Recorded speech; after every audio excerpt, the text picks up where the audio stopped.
The Israel in the Bible is not the same Israel as today. And I know what you're thinking, and you're already jumping into conclusions, but hear me out. People are over here fighting and debating over a misunderstanding of what Israel actually means. They think that the modern Israel is the same as the Israel God promised in the Bible. It's not. In the Bible, Israel means two things. First, Israel was a person. In Genesis 32, Jacob wrestled with God, literally fought him all night long. And after that, God changed his name to Israel, which means he struggles with God. Second, Israel became a nation. Jacob's 12 sons became the 12 tribes of Israel. Okay, let's look at this video and the statements that he makes point by point and see what the Bible actually says. He says Israel in the Bible is not the same as Israel today.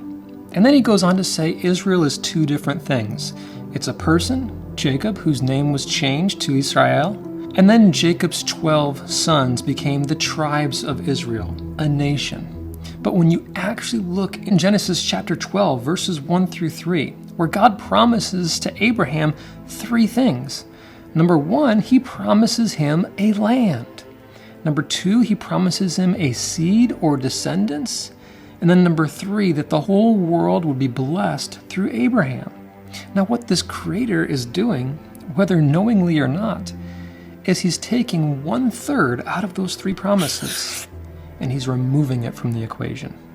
Saying that Israel was only a person and became a nation or people group through the 12 tribes, but that the land is somehow negated, we should not do this if we are going to be biblicists. If we're going to take God at his word, we should not doubt the promises he makes.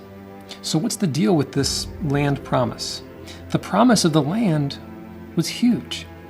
In fact, over 300 passages in the Tanakh, the Hebrew Bible, relate to the promise of the land, commandments and covenant responsibilities while they are in the land, warnings for exile for disobedience, and also prophecies of a future return and restoration.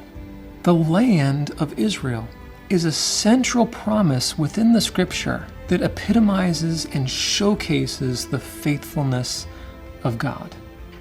Thirdly, there's warnings about exile from the land. In Leviticus 18:24-28, there's a warning that the land will vomit out the inhabitants due to sin. Leviticus 26 and Deuteronomy 28 warn that if Israel disobeys, they will be removed from the land. This is a biblical truth. But there's also a fourth aspect to this promise of the land, which we'll get to later, which this creator in this video seems to forget about.